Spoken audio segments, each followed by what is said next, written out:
Senator Lee.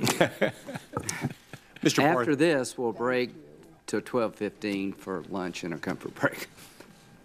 Mr. Barr, thank you very much for your willingness to spend time with us today and your willingness to be considered for this important position yet again. Thank you. Great to have your family here. And I can't help but comment, a lot of people have talked about Liam today, probably more than any of his other friends or classmates, people of his age cohort. People are thinking about what he might do for a living.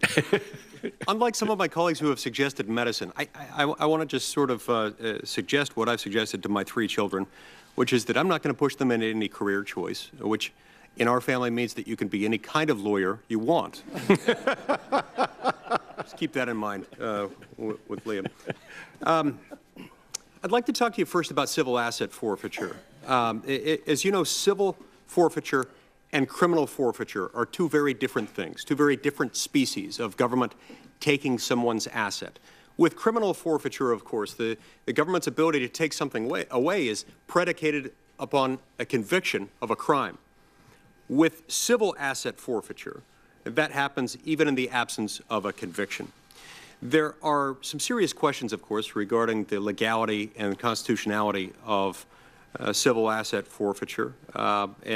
Justice Thomas, for example, has questioned whether some of these practices are constitutional.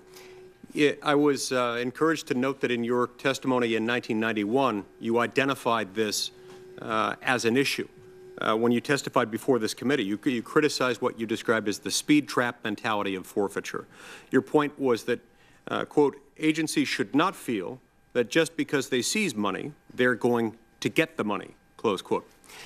Now, since 1991, I've seen our government, our law enforcement agencies, actually move more toward this sort of speed trap mentality rather than away from it, as many of us would have preferred.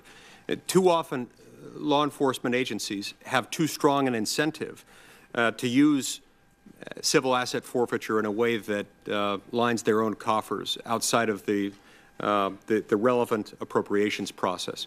So let me just ask you the question: Do you think that the speed trap mentality is a problem? And if so, is that something that you'll work to address within the Department of Justice if you're confirmed? Yes, I think constant vigilance is necessary because, you know, there are incentives there that should be of concern in administering the law. And I understand that there are some people who are concerned about it, have some horror stories. The people at the Justice Department have been trying to clamp down. I think Attorney General Sessions put out some guidelines that were supposed to address that. I haven't gotten into it myself. I plan to get into it and see exactly, you know, what the horror stories are, where the problems and potential abuses are, and also whether Attorney General Sessions' guidelines are providing sufficient protection.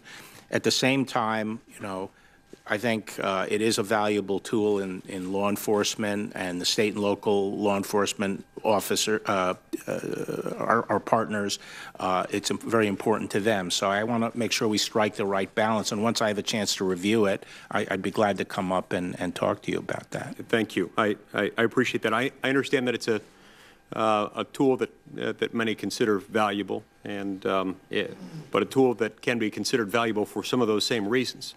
Something that's considered valuable to the government can, in many instances, jeopardize an individual right that is protected under the Constitution. We've got to be careful of that. When you refer to the partnership that sometimes takes place between state and federal authorities, this is sometimes where we see it abused. In the case of procedure known as equitable sharing, where sometimes state law might prohibit the use of civil asset forfeiture under certain circumstances. And in those circumstances, those state law enforcement agencies might work with federal law enforcement for the specific purpose of evading state law that would otherwise prohibit that. So I hope that's something you'll look into as well. Yes. Let's talk about antitrust for a minute. Along with Senator Klobuchar, I chair the antitrust subcommittee. and as I'm sure you're aware, there are a growing number of people who take the position, who embrace the viewpoint that we should use antitrust law to address a whole host of social and economic harms, to, among other things, to ensure that companies respect the First Amendment, or to prevent large companies from becoming too big, or to shape labor markets, or to conform industries to a particular aesthetic, or achieve some other broadly defined social interest. I'd like to know what your view is on this. Are you a believer in the sort of big is bad mentality, or do you gravitate more toward the idea that our antitrust laws are there to protect consumers and should focus on consumer welfare and prices that consumers face? Yes, I mean, generally that's where I stand, which is the purpose of the antitrust laws, obviously, is to protect competition, and that competition, it is competition that ultimately redounds to consumer benefits. At the same time, I'm sort of interested in stepping back and reassessing or learning more about how the antitrust division has been functioning and what their priorities are. I don't think big is necessarily bad, but I think a lot of people wonder how such huge behemoths that now exist in Silicon Valley have taken shape under the nose of the antitrust enforcers. And they're, you know, you can win that place in the marketplace without violating the antitrust laws. But I want to find out more about that dynamic. Right. Yeah, and in some circumstances, a company that becomes too big ends up behaving in a way and exerting market dominance in a way that impairs consumer welfare anti-competitively. In other circumstances, consolidation can bring about lower prices and increased competition. I assume you wouldn't disagree with either of those statements. No, Senator. As you know, and as several of my colleagues have mentioned, President Trump signed into law the First Step Act about a month ago. This is legislation that I applaud and legislation that I've been working on in one way or another for 8 years, and was pleased to team up with Senator Grassley, Senator Durbin, Senator Booker, and others to work on that over the course of many years. As you know, the Attorney General has an important role under the First Step Act in appointing members to something called the Independent Review Commission. That Independent Review Commission will make recommendations concerning which offenders might be eligible for earned credits under this legislation and which programs will be approved. When we drafted this legislation, there were some members who were concerned that whoever was the Attorney General at the time of this law's passage and implementation might be able to undermine the effectiveness of this law by appointing members who didn't agree with or believe in the objectives of the bill. So will you commit to me, Mr. Barr, that you will appoint people to that independent review commission who are honest brokers to decide which offenders should be eligible and which programs should be eligible to participate? Yes, Senator. Thank you. You familiar with the Ashcroft-Sessions policy, namely the policy requiring prosecutors to charge the most significant, readily provable offense? Yes, Senator. Tell me how that should best be balanced out with the discretion of a prosecutor, most frequently, of course, with the discretion of a local U.S. Attorney's office. Well, I was going to say, I think the best way of balancing it out is to have a supervisor who is able to approve departures from that policy based on the specific circumstances. And there are countless different, you know, permutations of facts that might justify a departure from it. So I think it's best handled by supervisory people. But I also think it has to be looked at centrally I'm not saying that each case has to be approved centrally, but there has to be some monitoring of what's going on because, as you know, one of the things that led to the sentencing guidelines was, just big differences in the way the laws were being applied and enforced around the country. And I think we need to try to strive for as much uniformity as we can. But you intend to continue that policy?